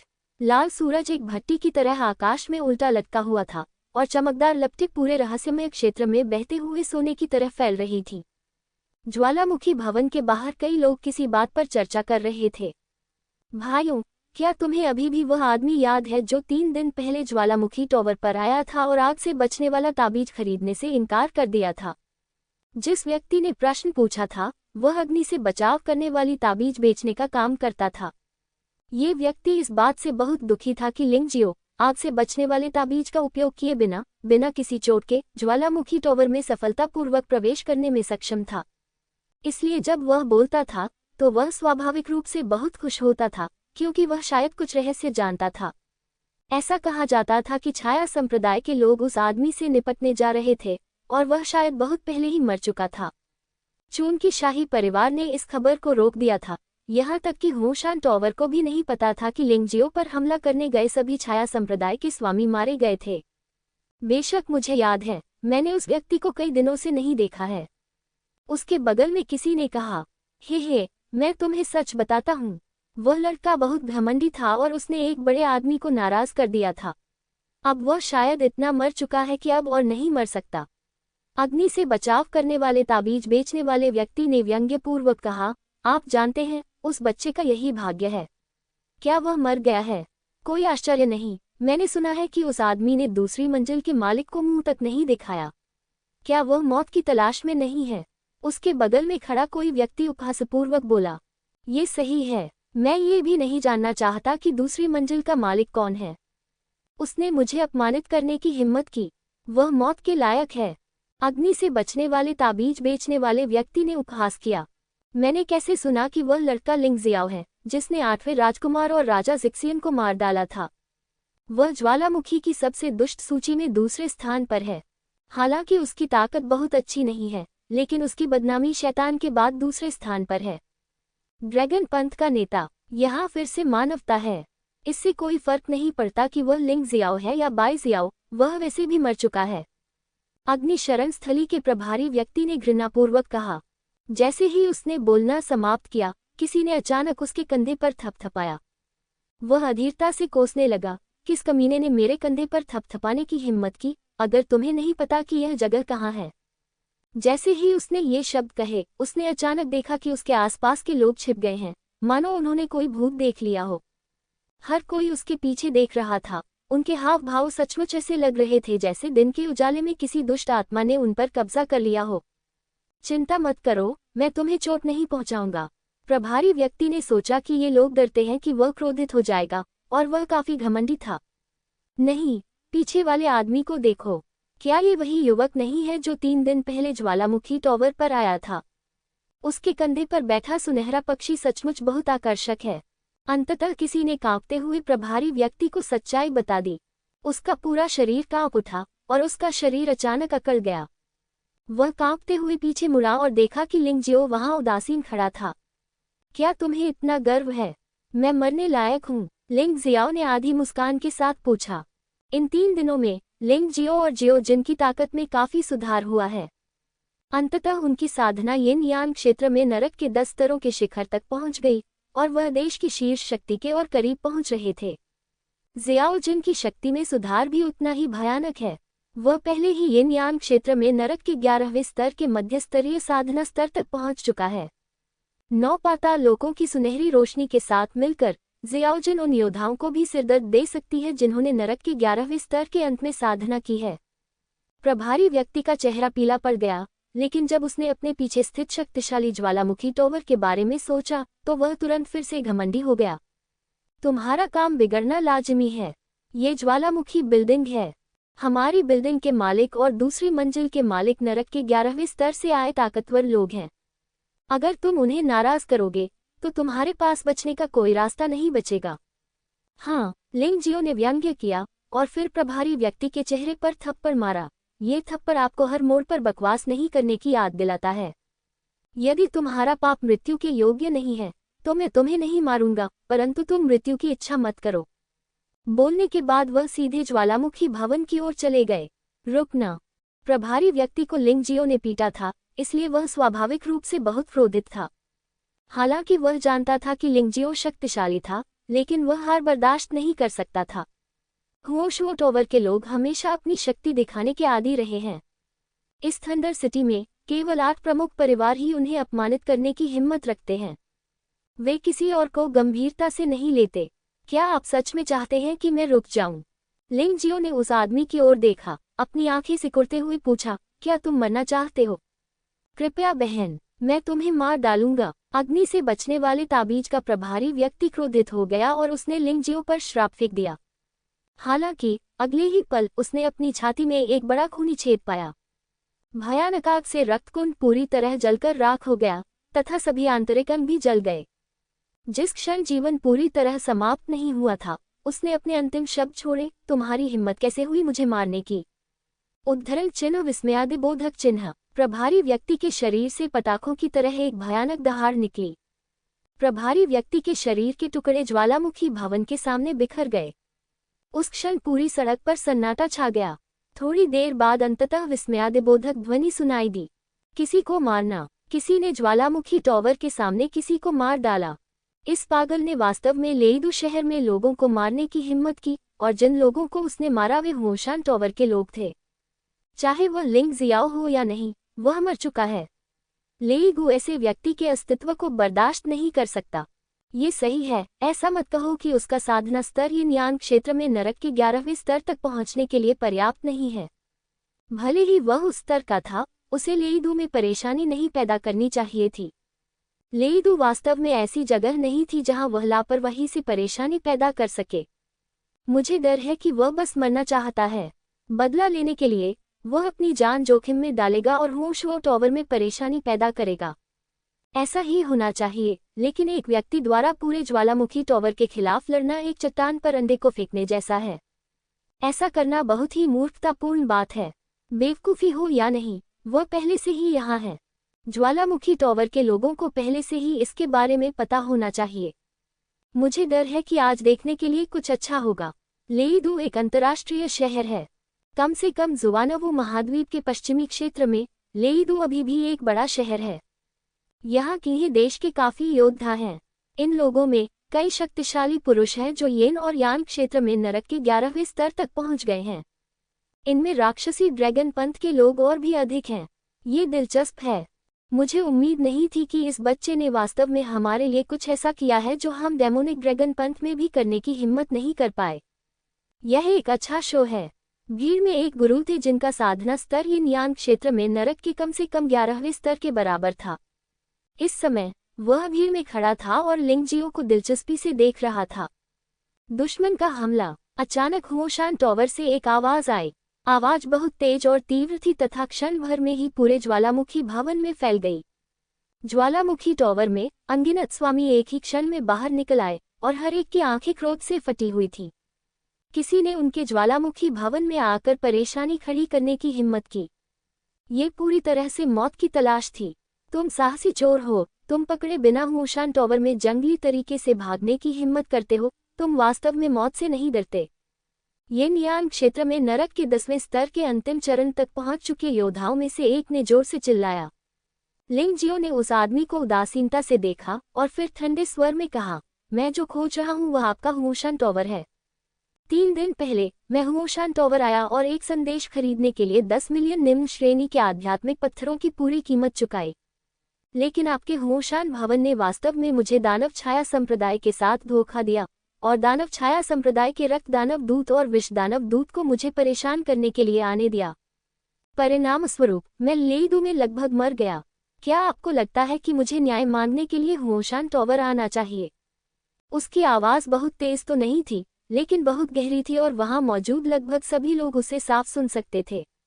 लोगों को मारने और परेशानी पैदा करने के पीछे कोई कारण अवश्य होगा और लिंग जियो को अनुचित लोगों को इसमें शामिल होने से रोकने के लिए कारण स्पष्ट करना होगा। हे भगवान, होशान टॉवर वास्तव में ऐसा काम करता है, यह अविश्वसनीय है। तुम सच में यकीन नहीं करते। मैं पहले भी उनके द्वारा धोखा खा चुका हूँ, लेकिन मैंने गुस्सा होने की हिम्मत की, लेकिन बोलने की हिम्मत नहीं जुटा पाया। आज इस युवक ने मुझ पर अपना गुस्सा निकाला।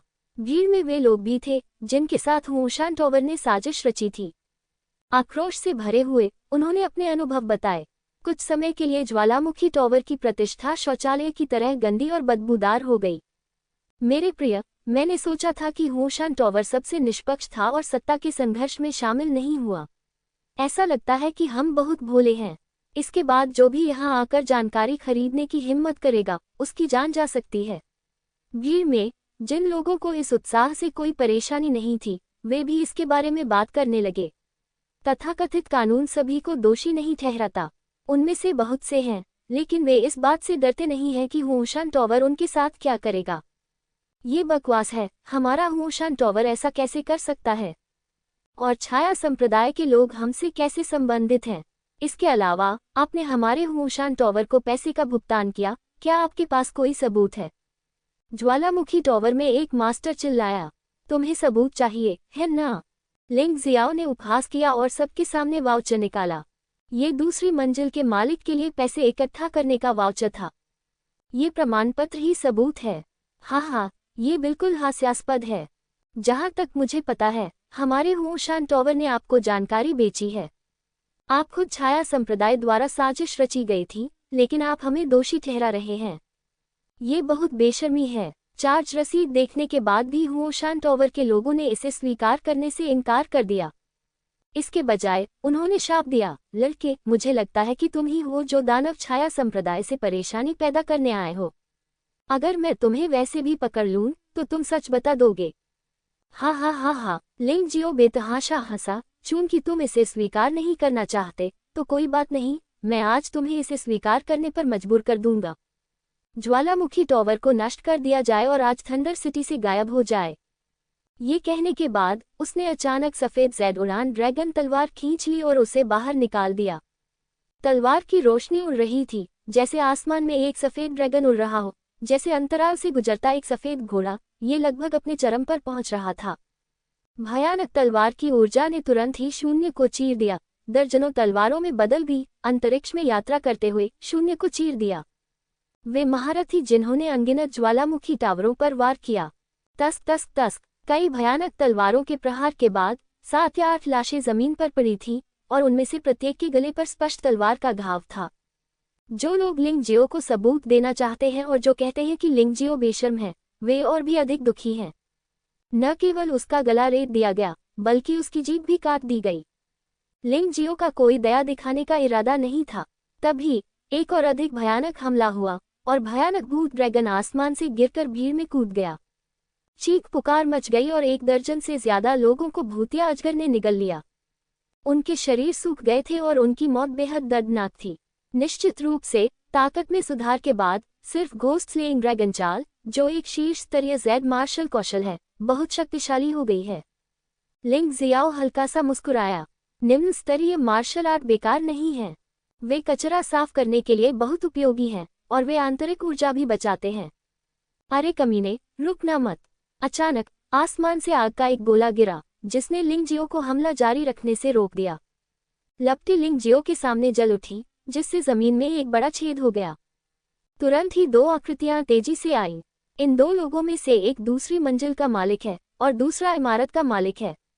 ज्वालामुखी टॉवर के 2 सबसे मजबूत लोग पहले ही आ चुके हैं, और ऐसा लगता है कि उन्हें एहसास हो गया है कि आज का मामला निश्चित रूप से ठीक नहीं होगा।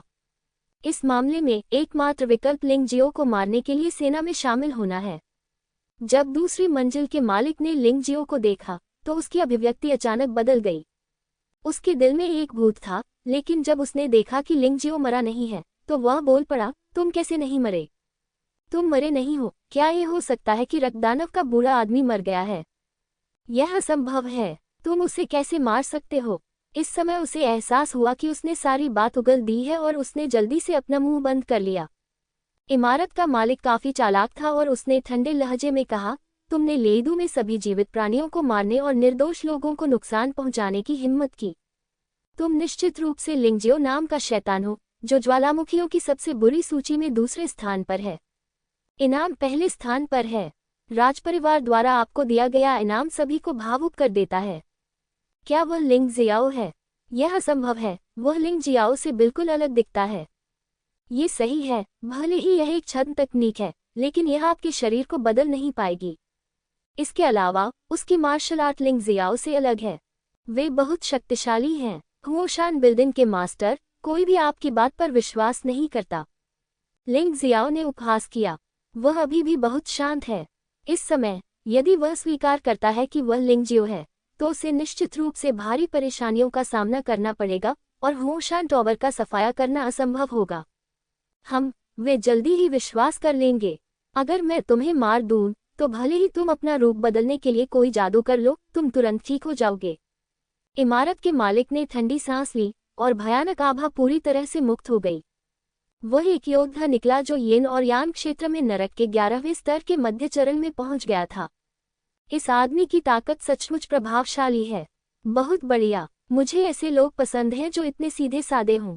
चूंकि मैं आज यहाँ आया हूँ, इसलिए तुम्हारी ज्वालामुखी इमारत को नष्ट करना चाहता हूँ, अन्यथा मैं नहीं आऊंगा। लिंग जियाओ ने उपहास किया। उसे दूसरे बिल्डिंग मालिक और बिल्डिंग मालिक को मारना होगा। जहां तक बाकी लोगों का सवाल है, जब तक वह कोई कार्रवाई नहीं करता तब तक वह कोई कार्रवाई करने की जहमत नहीं उठाता। इन 2 लोगों को मारने और ज्वालामुखी टॉवर को नष्ट करने के बाद वह तुरंत चला जाएगा। आखिरकार ये थंडर सिटी है और 8 प्रमुख परिवारों के विशेषज्ञों को कार्रवाई के लिए आकर्षित करना आसान है। थंडर सिटी में बेतहाशा दौड़ने की तुम्हारी हिम्मत कैसे हुई? जब लिंग जियो होशान बिल्डिंग के 2 नेताओं के साथ कार्रवाई करने वाला था तो अचानक दूर से एक जोरदार चिल्लाहट आई और फिर दूर से लोहे के घुड़सवारों का एक समूह दौड़ा। लौ घुड़सवार सेना की इस टीम के सभी सवार वज्र पशु हैं। पूछने की कोई जरूरत नहीं है, वह अवश्य ही स्काई थंडर लीजन से होगा। सैकड़ों लोगों की घुड़सवार सेना सड़क पर उत्पात मचा रही थी और सड़क पर खड़े लोग डर के मारे एक के बाद एक आगे निकल रहे थे। उनमें से एक का वज्र जानवर सीधे ऊपर कूद गया और फिर एक बड़ी दहाड़ लगाते हुए लिंग जियो के सामने उतरा। दृश्य बहुत ही चौंकाने वाला था। इस व्यक्ति की आभा अत्यंत शक्तिशाली है। वह एक योद्धा है जो येन यांग दायरे में नरक के 11वें स्तर के शुरुआती चरणों तक पहुंच चुका है। वह दूसरी मंजिल के मास्टर जितना ही शक्तिशाली है, लेकिन उसके शरीर में जानलेवा आभा स्पष्ट रूप से अधिक प्रबल थी। जनरल किंग लेई, ये जनरल किंग लेई है। स्काई थंडर कोर के 7 जनरलों में से जनरल जी लेई को छोड़कर, जो एकांत में रहते हैं, अन्य को पहचानना आसान है। ये जनरल किंग लेई बोय परिवार से आता है, जो 8 प्रमुख परिवारों में से एक है और उसका नाम बोय किंग लेई है। बेशक ये बात का नाम है, 7 जनरलों में उनका स्थान तीसरा है। जनरल किंग लेई की उपस्थिति पूरी सड़क को और अधिक जीवंत बना देती है। आखिरकार लिंग जियो और होशान टॉवर के बीच लड़ाई अभी भी एक निजी झगड़ा है। यदि जनरल किंग लेई किसी भी पक्ष की मदद के लिए आगे आते हैं तो यह एक सार्वजनिक मामला बन जाएगा। चेन राज्य दरबार का दुश्मन बनने की हिम्मत कौन करता है? बेधड़क पागल, तुमने लेईदू में लोगों को मारने की हिम्मत की, क्या तुम्हें अपना अपराध पता है? जनरल किंग लेई, राजसी और असाधारण, स्काई थंडर बीस्ट पर सवार होकर उच्च पद से लिंग जियो से प्रश्न करते हैं। क्या आप अपना अपराध जानते हैं? मैं आपको बता रहा हूँ जनरल, होशान टॉवर ने नियमों का पालन नहीं किया, पैसे ले लिए, लेकिन मुझे धोखा दिया, जिसके कारण मुझे दानव छाया संप्रदाय द्वारा शिकार किया गया। मैं यहाँ सिर्फ न्याय मांगने आया हूँ। जुवांग क्षेत्र एक मार्शल आर्ट की दुनिया है, तो इस तरह से आप व्यक्तिगत दुश्मनी का बदला ले सकते हैं, है ना? लिंग जियो ने जनरल किंग लेई को ठंडी नजर से देखा और कहा। उन्होंने 3 दिन पहले होशान टॉवर और प्रिंस सिक्सियन के महल में जनरल किंग लेई की आभा महसूस की थी। कहने का तात्पर्य कि इस व्यक्ति को इस घटना की पूरी कहानी स्पष्ट रूप से पता थी और उसने इसमें भाग भी लिया था। इस आदमी से न्याय की उम्मीद करना एक सपना है। बकवास। जनरल किंग लेई, इस आदमी की झूठ मत सुनो। हम होशान टॉवर में हमेशा व्यापार करने में ईमानदार रहे हैं। उस पर घात लगाकर हमला किया गया और उसने खुद को मार डाला। वह हमें कैसे दोषी ठहरा सकता है और निर्दोष लोगों को मारने के लिए होशान टॉवर में कैसे आ सकता है? आपको हमारे लिए न्याय करना होगा। होशान टॉवर के मालिक ने जनरल किंग लेई की ओर देखा और कहा, लीडू का कानून ये निर्धारित करता है कि सड़क पर लोगों को मारना एक बड़ा अपराध है, चाहे जो भी हो, है ना? जनरल किंग लेई की राजधानी ने ये निर्धारित किया है कि जो कोई भी सड़क पर किसी को मारता है उसे मौत की सजा दी जाएगी, चाहे कारण कुछ भी हो। इस व्यक्ति ने वांग परिवार के त्यानयान को चुनौती देने की हिम्मत की। वह शाही परिवार के प्रति सरासर अवमाननापूर्ण था। यह एक अक्षम्य अपराध था। और मत भूलो, वह संभवतः लिंग जियाओ है, जो ज्वालामुखी की सबसे बुरी सूची में दूसरे स्थान पर है। होशान बिल्डिंग के मालिक ने जनरल किंग लेई को देखा और शांति से कहा। स्वाभाविक रूप से उसे कोई घबराहट महसूस नहीं हुई होगी, क्योंकि वह जानता था कि जनरल किंग लेई भी उसके साथ ही है। भले ही उसके सामने वाला व्यक्ति लिंग जियो हो या नहीं, वह मर चुका है। ये सही है। जनरल किंग लेई ने सिर हिलाया, फिर लिंग जियो की ओर देखा और कहा, ये सच है। जनरल, चाहे आपके पास कोई भी कारण हो, यदि आप लेईदू में लोगों को मारने का साहस करते हैं तो यह एक अक्षम्य अपराध है। भले ही हुओशान टॉवर वास्तव में आपको धोखा देता है, ये सिर्फ एक व्यक्तिगत प्रतिशोध है। आप शिकायत करने के लिए, ढोल पीटने के लिए सरकार के पास जा सकते हैं, या आप बदला लेने के लिए लेईदू शहर के बाहर जा सकते हैं। लेकिन लेईदू शहर में लोगों की हत्या करना बिल्कुल भी अनुमति नहीं है। ये राजपरिवार द्वारा निर्धारित नियम है और कोई भी इसका उल्लंघन नहीं कर सकता। अब मैं तुम्हें दो विकल्प देता हूँ, एक तो ये कि इस जनरल के हाथों वहीं पर मारे जाओ। दूसरा विकल्प कि आप इस जनरल की आज्ञा मानकर वापस चले जाएं। पूछताछ के बाद आपको कानून के अनुसार सजा सुनाई जाएगी। यह आपकी मर्जी है। लीडू शहर में हत्या की अनुमति कभी नहीं है। क्या आप निश्चित हैं? लिंग जियो ने जनरल किंगलेई को उदासीनता से देखा और पूछा। बेशक, कोई भी इस नियम का उल्लंघन नहीं कर सकता। जनरल किंगलेई ने सिर हिलाया। कोई भी इसका उल्लंघन नहीं कर सकता। तो मैं आपसे पूछता हूँ, हटानो परिवार ने राजकुमार जेह्युन के महल में घुसकर राजकुमार जेह्युन के सैनिकों को मार डाला। हटानो परिवार को सजा क्यों नहीं दी गई? 14वें राजकुमार के अधीनस्थ ने एक रेस्तरां में किसी की हत्या कर दी। हालांकि वह सफल नहीं हुआ, लेकिन उसकी जानलेवा नज़र साफ थी और उसने पहले ही कार्रवाई कर दी थी। वह आदमी अब तक जिंदा और स्वस्थ क्यों है? इसके अलावा 14वें राजकुमार के चचेरे भाई ने संभवतः लेईदू शहर में 1000 से कम लोगों को नहीं मारा। हालांकि वे सभी नागरिक थे, लेकिन इस तरह के कृत्य दिनदहाड़े किए गए थे। जनरल को इसकी परवाह क्यों नहीं थी? लिंग जियो ने जोर से और आत्मविश्वास से बात की। इतना गुस्सा था कि जनरल किंगलेई लंबे समय तक अवाक रहे। क्योंकि लिंग जियो ने जो कहा वह सच था। वे स्वाभाविक रूप से इन लोगों की हत्याओं के बारे में जानते थे, लेकिन वे इसे नियंत्रित नहीं कर सके। अतः तथाकथित नियम और विनियम केवल एक मजाक हैं। तुम्हारी चतुराई भरी बातें और तरकीबें बेकार हैं। उनका तो विशेष दर्जा और महान दर्जा है, तुम उनसे कैसे तुलना कर सकते हो? बहस करने का कोई रास्ता न होने के कारण जनरल किंगलेई केवल अपना मन बदल सकता था और खुद को मजबूर कर सकता था। दूसरे शब्दों में, आपने जो नियम बताए हैं वे बकवास हैं। अगर ऐसा है, तो आपको मुझे रोकने के लिए इसका इस्तेमाल क्यों करना चाहिए? लिंग जियाओ ने उपहास किया। सिर्फ इसलिए कि यह जनरल आपसे ज्यादा ताकतवर है। सिर्फ इसलिए कि यह थंडर सिटी है, शाही परिवार की दुनिया। जनरल किंगलेई ने लिंग जियाओ को तिरस्कार से देखा। उसके सामने खड़ा आदमी बहुत भोला और हास्यास्पद था। क्या आपको वाकई लगता है कि सम्राट ने कानून तोड़ा और आम लोग भी उतने ही दोषी हैं? ठीक है, अब और बकवास नहीं, अभी भी दो ही विकल्प हैं, आप अपना निर्णय स्वयं ले सकते हैं। बोलने के बाद जनरल किंगलेई ने लिंग जियो की ओर देखा। एक परशु पकड़े हुए, लिंग जियो को उदासीनता और अवमानना के साथ देखते हुए, लिंग जियो के चुनाव की प्रतीक्षा कर रहे थे। उनकी राय में, उनके सामने वाला व्यक्ति भागने में बिल्कुल असमर्थ था। या मार डालो, या तो उसे जीवित पकड़ो और देखो कि क्या वह लिंग जियो है। उसने अपने सामने वाले व्यक्ति को बिल्कुल भी गंभीरता से नहीं लिया। लिंग जियो की तो बात ही छोड़िए। यदि टेनजुए फॉर्मेशन का अस्तित्व न होता, तो वे पहले ही 8 अमर काउंटी पर आक्रमण कर चुके होते और लिंग जियाओ और अन्य लोगों को मार चुके होते। अब ये स्थिति कैसे हो सकती है? क्या आपको लगता है कि इससे मैं समर्पण कर दूंगा? लिंग जियाओ ने उपहास किया। ये जनरल आपको इस बारे में सोचने के लिए 3 सांसें देगा। तब तक इंतजार मत करो जब तक बहुत देर न हो जाए। 1 ब्रीथ ... उद्धरण चिन्ह। जनरल किंगलेई को लिंग जियो की राय की बिल्कुल भी परवाह नहीं थी, नहीं इस बात की कि लिंग जियो कितना नाराज था। उसके लिए लिंग जियो उसके सामने एक दयनीय छोटा सा कीड़ा मात्र था और वह उसे किसी भी समय कुचलकर मार सकता था। हालांकि उसने केवल एक सांस के लिए समय गिना और लिंग जियो के मुंह के कोने पर एक व्यंग्यात्मक मुस्कान दिखाई दी। छी! लिंग जियो ने बकवास करना बंद कर दिया। 8 अमर तलवार तुरंत उसके हाथ में दिखाई दी और एक तलवार से सीधे उस पर वार किया। यद्यपि 8 अमर तलवार एक दिव्य आध्यात्मिक हथियार है, लेकिन इसमें कोई विशेष स्पष्ट विशेषताएं नहीं हैं।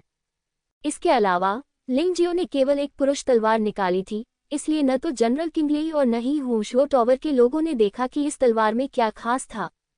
ये पुष्टि करना और भी असंभव है कि यह लिंग जियो द्वारा इस्तेमाल की गई 8 अमर तलवार है। लिंग जियाओ ने अपनी तलवार निकाली और एक पल के लिए उसे लगा कि आकाश और धरती का रंग बदल रहा है। पूरी सड़क अचानक काले रंग में बदल गई, जिससे उदासी और आतंक का माहौल बन गया। सड़कों और गलियों में गमगीन माहौल बना रहा, इतना कि कई लोग आंसू बहाने से खुद को नहीं रोक सके। अचानक यह उदास आभा क्रूर हो गई, मानो एक दुखी आत्मा प्रतिशोधी भूत में बदल गई हो। क्रूर एवं भयानक। रोने वाले को लगा कि उसके शरीर से भय निकल गया है, लेकिन जनरल किंग लेई ने इसे खारिज कर दिया। वह एक मजबूत आदमी है, एक मजबूत आदमी जो सोचता है कि वह आसानी से लिंगजियो को हरा सकता है। दुष्ट विधर्मी, कितनी उबाऊ छोटी सी चाल। जनरल किंग लेई ने ठंडी सांस ली और अपने हाथ में पकड़े हुए फरसे से लिंगजियो की तलवार की नोक पर वार किया, मानो वह ये साबित करना चाहता हो कि वह अपने सामने खड़े युवक से कहीं अधिक शक्तिशाली है। हालांकि जैसे ही परशु ने 8 अमर तलवारों को छुआ, उसने एक अजीब शोकपूर्ण चीख निकाली, मानो वह तलवार की भयानक ऊर्जा को सहन नहीं कर सका। वह हर इंच टूट गया। बस एक पल में यह पाउडर में बदल गया और फिर तलवार की ऊर्जा हवा में टूट गई, आसानी से जनरल किंग लेई की सुरक्षात्मक ऊर्जा को भेदते हुए उसके गले को छेद दिया। एक चमकदार लाल टुकड़ा हवा में उड़ गया। लिंगजियो ने अपनी तलवार रख दी, उस पर लगा खून झाड़ दिया और अपने सामने खड़े जनरल किंग लेई को उदासीनता से देखा। जनरल किंग लेई ने अपने खूनी गले को छुआ और भय और अविश्वास से लिंगजियो को देखा। उसे विश्वास नहीं हुआ कि यह सच है। उसे विश्वास ही नहीं हो रहा था कि उसकी गर्दन पर तलवार से वार किया गया है। हालांकि अधिक भयावह बात अभी आनी बाकी थी। उसके शरीर से तुरंत ही एक भयंकर तलवार फूट पड़ी, जैसे उसके शरीर में पटाखे फूट रहे हों। उसका शरीर वास्तव में कई लोगों के सामने फट गया और सैकड़ों टुकड़ों में फट गया। ज्वालामुखी की इमारत पर खून के छींटे पड़ गए और वह भीषण लिपटों में जलकर पूरी तरह से नष्ट हो गई। पूरी लंबी सड़क पर सन्नाटा पसरा हुआ था।